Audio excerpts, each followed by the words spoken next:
한 세상 사람들의 반응은 환영보다 거절이고 이해보다는 오해할 때가 참 많은 것을 볼 수가 있습니다. 특별히 기독교의 핵심적 가치를 말할 때 사람들은 거부감과 적개심을 갖습니다. 예를 들면 이런 겁니다. 인간은 전적으로 타락했다 그러면 싫어합니다. 인간에서 약간 선한 구석이 있지 않느냐 이렇게 생각을 합니다. 하나님의 불가항력적 은혜가 있다 그러면 아주 싫어합니다. 인간에게도 자유의지가 있지 않느냐 이렇게 말을 합니다.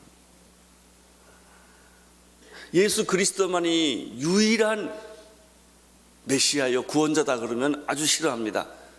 다른 종교에도 진리가 있지 않냐 이렇게 생각을 합니다. 죽은 자가 다시 살아난다 그러면은 이 진화론자들이나 이런 이성주의자들은 말도 안 되는 소리라고 이야기를 합니다. 또 윤회설도 있지 않느냐 이렇게 얘기를 합니다. 천국이 있다 그러면 더 싫어합니다. 지옥이 있다 그러면. 근데 천국보다 지옥이 있다면 더 싫어하는 것 같아요. 왜냐하면 자기가 지옥 갈 것 같으니까. 인생은 죽으면 끝나는 것이지 무슨 천국과 지옥이 있냐 이런 이야기를 합니다. 이런 기독교의 핵심적 진리에 대해서 사람들은 굉장히 거부감을 갖습니다. 예수님께서 자기 자신이 하늘에서 내려온 떡이다라고 말하니까 거기에 있던 많은 종교인들이 굉장히 부정적이고 그리고 적개심을 가진 반응을 보입니다. 41절, 42절을 보시겠습니다. 시작. 자기가 하늘로서 내려온 떡이라 하심으로 유대인들이 예수께서 대하여 수군거려 가로되 이는 요셉의 아들 예수가 아니냐? 그 부모를 우리가 아는데 제가 지금 어찌하여 하늘로서 내려왔다 하느냐? 41절에는 수군거렸다, 서로 수군거렸다 그렇게 되어 있고요. 42절에는 아니 내가 전에 예수의 부모를 잘 아는데 어떻게 자기가 하늘에서 왔다고 하느냐라고 이야기를 합니다. 이게 무신론자보다 더 미묘하고 복잡하고 강팍한 사람들이 있다면 종교인입니다. 왜냐하면 그들이 한 번 가진 잘못된 편견과 종교적 오류를 수정하려고 하지 않기 때문에 그렇습니다. 그래서 예수님은 그 당시 종교인들에게 서로 수군거리지 말라 그랬습니다. 43절, 44절을 보십시오. 시작. 너희는 서로 수군거리지 말라. 나를 보내신 아버지께서 이끌지 아니하시면 아무라도 내게 올 수 없으니 그는 내가 마지막 날에 다시 살리리라. 44절에 보면 구원이란 무엇인가에 대한 대답이 나옵니다. 구원이란 나를 보내신 아버지께서 이끄는 것이다 이렇게 되어 있습니다. 나를 보내신 아버지 하나님이 이끌지 아니하시면 아무라도 내게 올 수 없다 이렇게 설명되어 있습니다. 구원은 내가 받는 것 같지만 사실은 하나님이 허락해 주신 것이고 하나님께서 은혜를 베푸신 것이 구원입니다. 어떤 인간도 스스로 깨닫고 득도해서 하나님께 나아가는 사람은 없습니다. 하나님에 대한 목마를 뿐이지 자기가 하나님께 나아갈 수 있는 그런 생각을 갖지 못합니다. 하나님 아버지께서 내미는 손, 초청하는 손이 있기 때문에 우리가 구원받은 것입니다. 여러분 우리가 어떻게 하나님을 믿습니까? 그분이 나를 초청하지 않았다면 내가 그를 믿을 수 없습니다. 그분이 나를 이끌지 않았더라면 내가 응답할 수가 없는 것이죠. 내가 어떻게 허공에다 손을 대겠어요? 허공에다. 내가 어떻게 허공에다가 소리를 지르겠어요? 내가 하나님 믿겠다고. 그분이 안 계시는데 그분이 나를 초청하지 않았는데 내가 어떻게 응답하느냐 하는 이야기입니다. 이런 의미에서 구원은 두 가지 손입니다. 첫째는 은혜의 손이 있습니다. 하나님께서 미리 먼저 손을 내미시고 조건 없이 나를 초청하신 것입니다. 이것이 전제되어 있지 않고서는 응답이란 존재하지 않습니다. 여러분, 내가 편지를 쓸 때 어떤 구체적인 대상이 있어서 편지 쓰지 아무개에게 해가 그렇게 편지 쓰는 법이 어디 있어요? 주소도 이름도 모르는 사람에게 내가 어떻게 편지를 써요? 편지라고 하는 것은 내가 편지를 보낼 대상이 있을 때 편지 쓰는 거 아니겠습니까? 믿는다는 것도 그렇습니다. 누구를 믿어요? 어떻게 믿어요? 그분이 없는데 내가 누구를 믿어요? 그분이 나를 초청하시고 부르시고 나를 이끄셨기 때문에 내가 응답하는 것입니다. 이런 의미에서 구원은 첫째, 하나님의 내미는 손입니다. 두 번째는 구원이란 뭐냐? 그것은 나의 믿음의 손입니다. 하나님의 내미는 손에 내가 응답하고 뻗치는 손이 구원입니다. 이런 의미에서는 하나님이 내미는 손과 내가 뻗치는 그 손, 그 연결점에 예수 그리스도가 있는 거예요. 예수 그리스도가 없으면 이 두 손이 만나지지를 않습니다. 하나님의 내미는 손과 내가 뻗치는 손 사이에 예수님이 계시기 때문에 그 두 개가 이렇게 딱 연결이 된 것입니다. 이것이 내가 구원받는 거예요. 하나님 믿는 것이죠. 44절을 보십시오. 시작. 나를 보내신 아버지께서 이끌지 아니하시면 아무라도 내게 올 수 없으니 내게 오는 그 사람은 마지막에 내가 다시 살리리라. 이 살린다는 말이 구원이라는 말이에요. 구원이란 뭔가요? 죽은 자가 살아나는 거예요. 구원 다른 거 아닙니다. 다시 사는 것입니다. 연결되는 것입니다. 하나님과 내가 연결할 수 있게 해주시는 분이 예수 그리스도라는 얘기입니다. 아버지께서 내게 이끌지 아니하시면 아무도 내게 올 수 없는데 아버지께서 내게 이끌어 주시면 내가 마지막 날에 그를 다시 살리리라. 그 중간에 아버지의 손과 아버지 은혜의 손과 나의 믿음의 손 사이에 예수님이 고리 역할을 해주시는 것입니다. 45절을 보십시오. 시작.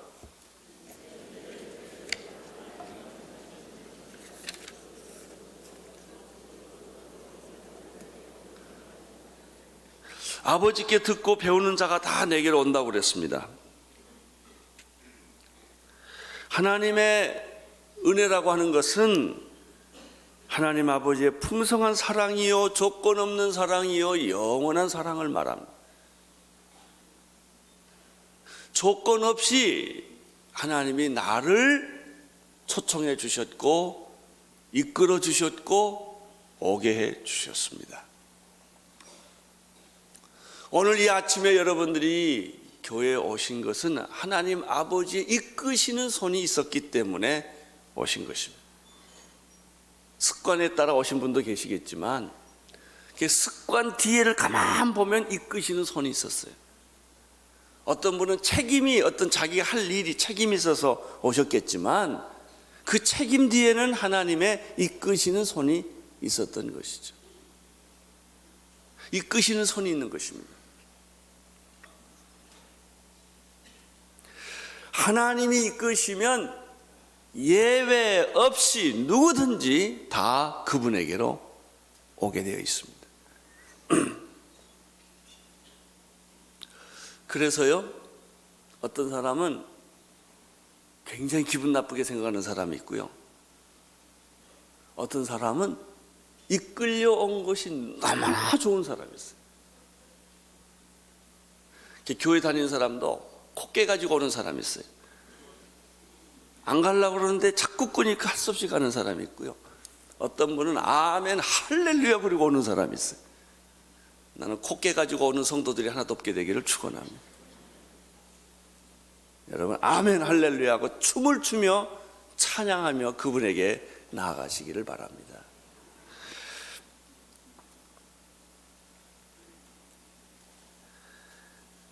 하나님 아버지를 보았다라는 뜻은 무엇일까? 여기 45절에 아버지께서 듣고 배운 자마다 다 내게로 온다고 그랬는데, 그렇다면 이 사람이 하나님을 만났다는 것일까? 하나님을 보았다는 것일까? 46절에 아주 재미있는 말이 있습니다. 그것은 너희들이 아버지를 보았다는 뜻이 아니다. 내게로 온 사람은 아버지를 본다는 뜻이다. 46절을 보십시오. 시작.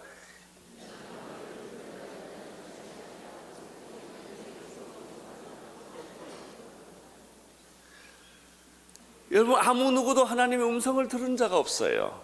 하나님을 본 자가 없지요. 근데 하나님이 이끌지 아니하시면 아무도 예수님께로 올 수가 없는데, 그럼 이 사람이 아버지를 봤다는 얘기냐? 그 얘기가 아니라는 거죠. 어떤 은혜의 선에 의해서 그분을 보지는 못했지만 환경적으로, 심정적으로 여러 가지 이유로 내가 하나님께 이끌려 온 거예요. 자살 직전에 자살이라는 방법으로 오는 사람도 있어요. 외로움을 통해서 오는 사람도 있어요. 실패와 절망을 통해서 오는 사람도 있어요. 병을 통해서 오는 사람이 있어요. 내가 하나님을 본 것은 아니지만 내 여러 가지 상황이 하나님께 자꾸 끌려가는 거예요. 이렇게 예수님을 보니까 누구를 보게 됐냐면 하나님을 보게 되었다, 이런 이야기입니다. 그래서 예수님은 말씀하십니다. 내가 생명의 떡이라고 말씀하십니다. 47절 48절을 보겠습니다. 시작. 진실로 진실로 너희에게 이르노니 믿는 자는 영생을 가졌나니 내가 곧 생명의 떡이로다. 아버지께서 이끌었기 때문에 나도 모르게 교회를 오게 되었고, 나도 모르게 예수님을 만나게 되었고, 나도 모르게 그분 앞에서 가보니 은혜가 있었고 생명이 있었고 기쁨이 있었고 충만함이 있었고 내 인생에 이해할 수 없는 새로운 차원의 삶을 살게 되었는데, 그때 가서 보니까 아버지가 보였다는 거예요. 그럼 예수님이 우리를 구원하게 된 그 핵심은 뭐냐면 생명입니다. 예수님은 우리에게 생명을 주셨습니다. 그래서 예수님은 자기 자신을 가리켜 생명의 떡이라고 말씀하셨죠. 생명의 특징은 무엇입니까? 죽음이 없는 것이, 죽음이 아닌 것이 생명입니다. 예수님을 만나면 누구를 막론하고 첫 번째 갖는 특징은 죽음의 그림자가 사라진다는 거예요. 죽음에 이르는 병이 있습니다. 죽음의 그림자들이 있습니다. 슬프다든지 절망한다든지 희망이 없다든지 이런 것들은 다 죽음의 그림자들입니다. 죽이고 싶다든지 싸운다든지 이런 것은 다 이 죽음의 그림자들입니다. 내 인생이라는 것은 죽음의 실제는 지금은 아니에요. 난 지금 안 죽었거든요. 그러나 대부분의 많은 사람들은 전부 죽음의 그림자의 옷을 입고 있는 거예요. 가만 보면 머리 아프다, 뭐 죽고 싶다, 뭐 괴롭다, 뭐 죽이고 싶다, 뭐 불안하다, 잠이 안 온다. 이 다 죽음의 그림자가 나를 에워싸고 있는 것이죠. 모든 상담이란 게 뭐예요? 죽음의 그림자 얘기예요. 그런데 예수님이 내게 오시면 생명이 오는 것입니다. 내 안에 생명이 있게 되면 생명에는 성장이 있어요. 생명에는 번식이 있어요. 생명에는 열매가 있어요. 스톱하지 않는 게 생명이에요. 생명은 절대로 스톱되어 있지 않습니다. 정지되어 있지 않아요. 썩어가지 않습니다. 망해가지 않습니다. 생명은 사랑입니다. 생명은 빛입니다. 생명은 영혼입니다. 생명은 말씀입니다. 이 예수님의 생명이 내 안에 들어오면서 내 안에 어두움 그림자가 사라지고 병마가 살아가고 절망이 사라져가고 죽음이 사라져가고 싸우던 것, 미워하던 것, 갈등하던 것들이 점점 희미해지고 없어지는 거예요. 할렐루야. 그 자기도 모르는 사이에 빛 가운데 있게 되고 편안해지고 용서하고 관용하고 이해하고 긍정적이 되고 축복이 되고 미래에 대한 희망이 생기고 자녀들에 대한 희망이 생기고 자기의 부부관계가 희망이 생기고 자기도 모르는 사이에 그런 생선뜻한 어떤 생명이 자기 안에 움틀거리는 걸 경험하는 것이죠. 그래서 예수님은 자기 자신이 생명이라고 말씀하셨고, 생명이라고 하는 것은 일종의 명사죠. 예수님 이걸 그렇게 하나 더 붙였어요. 그건 생명의 떡이다라고 표현한 것입니다. 생명의 떡과 비교되는 떡이 있습니다. 그것은 구약에서 먹었던 만나였습니다.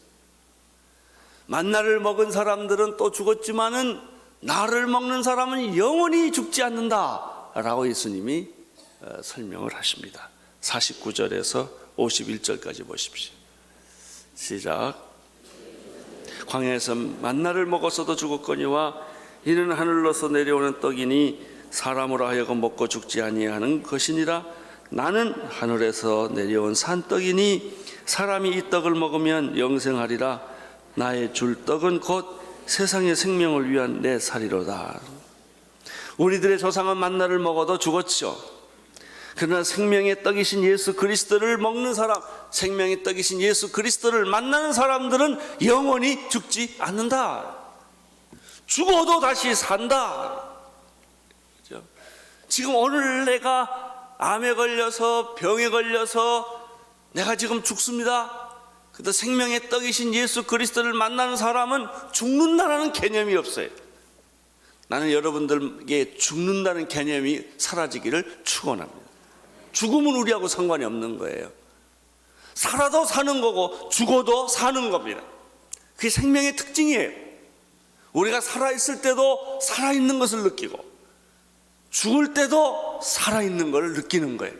죽는 순간에도 살아있는 걸 느끼는 거예요. 영생하고 연관되어 있기 때문에. 그분이 예수 그리스도이십니다. 예수님은 하늘에서 내려온 산떡이다.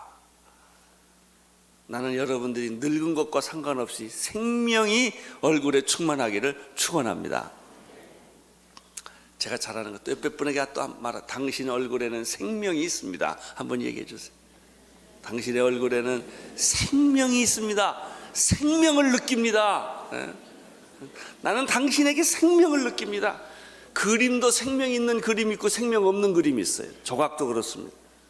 음악도요, 연주한다고 다 음악이 아니라 생명이 느껴지는 음악이 있고 생명이 없는 음악이 있고 그래요. 인간도 다 살아있다고 사는 게 아니에요.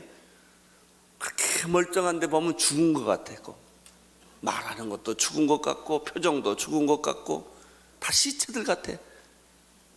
근데 어떤 사람은요, 죽어도 살아있는 사람, 그냥 그 입에서는 생명의 말이 나오고 그 입에서 사는 말이 나오는 거예요. 생명의 찬양이 나오는 거예요. 할렐루야. 이게 생명이에요, 생명. 그런데 예수님께서 재밌게 표현했어요. 그냥 생명이라고만 하지 않고 생명의 떡이다 그랬습니다. 떡이란 뭘까요? 보고 느끼고 감상하는 건 떡이 아닙니다. 떡 보고 감상해. 와, 떡 맛있게 생겼다. 그건 떡 아니에요. 예? 냄새가 기가 막히다. 그건 떡 아닙니다. 떡이라고 그랬을 때는 뭐 해야 돼요? 먹어야 돼요. 뭐 맛있게 생겼건 냄새가, 이거는 그 다음 얘기고, 떡이란 단어는 먹는다라는 말과 연결되어 있어요. 신앙은 느끼고 감상하는 게 아니에요. 예수는 보는 게 아니에요. 즐기는 게 아니라고요. 예수는 먹는 거예요. 할렐루야. 평생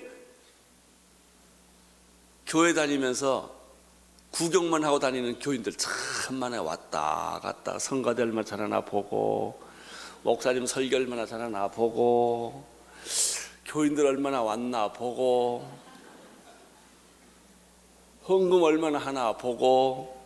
내가 그런 교인을 봤어요. 또 헌금 누구 하나 그것만 열심히 관심 있는 사람이 있더라고요. 보고 왔다 갔다 아무리 10년을 해도 배부르지 않아요.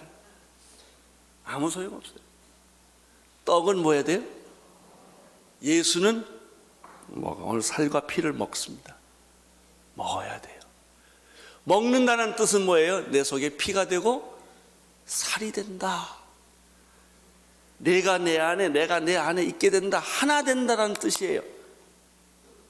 예수님은 객관적 대상이 아닙니다. 나의 지적 대상도 아니에요. 예수님은 내 안에 계시는 분이십니다. 떡이에요, 떡. 52절을 보십시오. 시작. 이 사람이 어찌 능히 제사를 우리에게 주어 먹게 하겠느냐. 이 사람들이 예수님의 말을 어떻게 이해했을까? 식인종의 관점에서 본 거예요.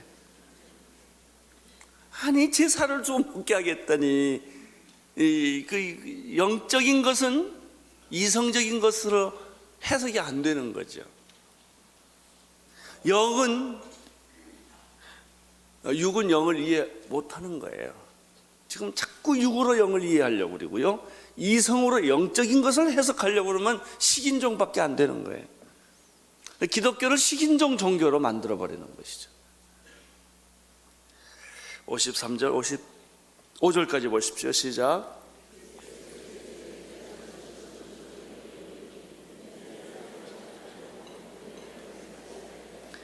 생명이 없느니라. 그 다음, 마지막 날에 내가 그를 다시 살리리라. 그 다음, 아멘. 예?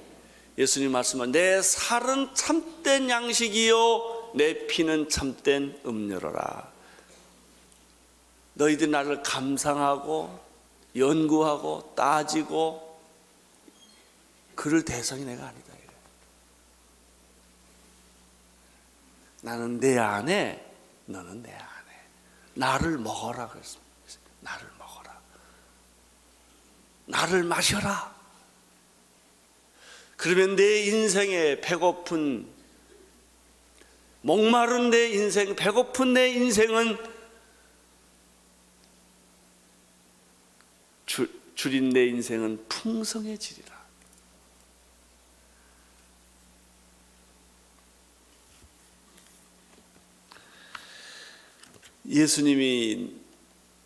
예수님과 내가 녹아져서 하나가 되는 것을 의미합니다.